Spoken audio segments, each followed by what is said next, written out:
DSP Sundaresan அவர்கள் ஐயா, அவர்கிட்ட நான் டிரைவராக இருந்தேங்க. இந்த கவர்மெண்ட் கவனிக்காம விட்டாலும் பரவாயில்ல, கடவுள் கண்டிப்பா ஒரு பக்கம் இருப்பாரு. சுந்தரேசன் அவர்களின் முன்னாள் ஓட்டுநர் வெளியிட்ட பரபரப்பு வீடியோ. உண்மையிலே நான் இப்ப அவர் கூட பணியில அவர் கூட நான் இருந்தேன்னா அவருக்கு சாதகமா பக்கத்துல இருந்து நான் சொல்லியிருப்பேன். இந்த வித கையூட்டல் பெறது அவர்கிட்ட கிடையவே கிடையாது. ஆணித்தரமா நான் சொல்லுவேன். கலங்கி போய் பல விஷயங்களை சொல்லியிருக்காங்க.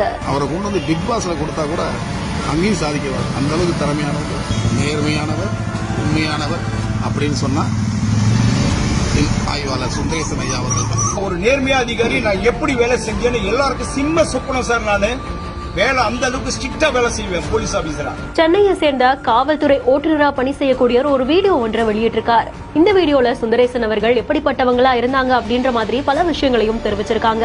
நான் கிண்டி காவல் நிலையத்திலிருந்து கான்ஸ்டபிள் செல்வம்னு பேசுறேன். நான் 1997 போலீஸ்ல ஜாயின் பண்ணேன். இப்போ 2025 வரைக்கும் கடந்த 28 வருஷமா காவல்துறையில் பணிபுரிஞ்சிட்டோம்.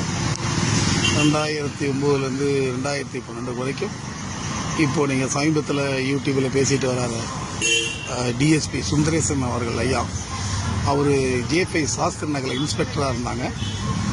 அவர்கிட்ட நான் டிரைவராக இருந்தேங்க. உண்மையிலேயே நான் கிட்டத்தட்ட ஒரு 12 இன்ஸ்பெக்டருக்கு நான் டிரைவராக இருந்திருக்கிறேன் சார். அதில் ஒரு வித்தியாசமானவர், நேர்மையானவர், உண்மையானவர் அப்படின்னு சொன்னால் ஆய்வாளர் சுந்தரேசன் ஐயா அவர்கள் தான். ஏன்னா அவர் எனக்கு சொந்த பந்தம் கிடையாது. ஏன் சொல்றேன்னா, ஒரு காவல்துறையில் உண்மையானவர் கிடைக்கிறது பெரிய விஷயம். அவர் நேரடியாக பார்த்துருக்கேன், பல முறை பார்த்துருக்கேன். நான் அவருக்கு வண்டி ஓட்டும் போது டிரைவர்லாம் ஓட்டல் நிப்பாட்டி சாப்பாடு வாங்கினா கூட ஒரு 500 ரூபா எடுத்து கொடுத்து போய் காசு கொடுத்து தான் சாப்பாடு வாங்கிட்டு வர சொல்லுவார். அதை வாங்கிட்டு வந்தால் அவர் என்ன சாப்பிட்றாரோ இல்லையோ நமக்கு என்ன வேணும், நீ வேண்டியதை வாங்கி சாப்பிடு அப்படி அந்த சில்லறை பணத்தை கூட கேட்க மாட்டார். அவர் சொந்த காசு செலவு பண்ணுவாருங்க.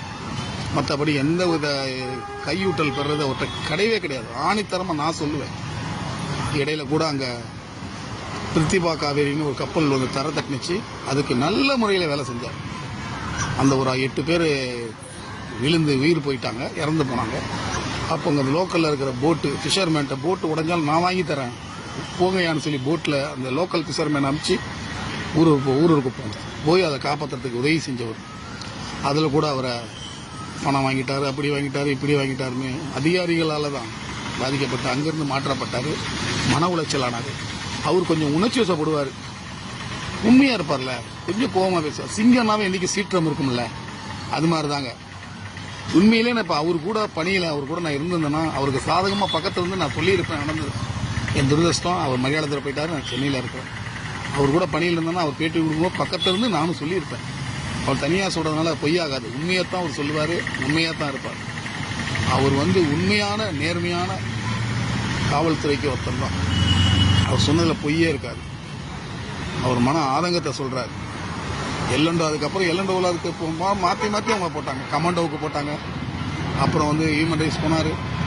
அப்புறம் டிஜிபி ஆஃபீஸில் இன்னொரு இந்த இந்து சமயத்தை விசாரிக்கிற டியூட்டி ஒன்று போட்டாங்க. மணலி போட்டாங்க. அவரை தூக்கி அடித்தாங்க. ஏன்னா எந்த அதிகாரிகிட்டையும் நேர்மையாக இருக்கிறாருல இவர், அதனால யாருக்கும் இவர் வளைஞ்சு கொடுக்க மாட்டார். அதாவது அது செய்யறதுக்கு இது செய்யறதுக்கு நான் என் டியூட்டி கரெக்டாக இருப்பேன். எங்கே வாங்கினாலும் கரெக்டாக இருக்கணும், உண்மையாக இருக்கணும். இந்த ஆஃபீஸருக்கும் அது செஞ்சுக்கிறேன் இதை செஞ்சுக்கிறேன்னு வாங்க மாட்டார். அதனால தான் மாற்றப்பட்டார். இப்போ அங்கே போய் மயிலாடுதுறையிலையும் கலக்கிட்டார். ஒவ்வொரு நாளும் ஒரு பேப்பரில் பார்ப்பேன் நான். மயிலாடுதுறையில் மதுவிலக்கு பிரிவில் யாரும் செய்யாத சாதனை புரிஞ்சிருக்கிறார். உண்மையிலே சொல்கிறேன். அவரை கொண்டு பிக் பாஸில் கொடுத்தா கூட அங்கேயும் சாதிக்கவார். அந்த அளவுக்கு திறமையானவர், உண்மையானவர். அவரை இந்த கவர்மெண்ட் கவனிக்காம விட்டாலும் பரவாயில்ல, கடவுள் கண்டிப்பாக ஒரு பக்கம் இருப்பார். அவர் உண்மை ஜெயிக்கும், அவர் வெல்வார். என் மனசுல பட்ட உண்மையை சொல்றேன்.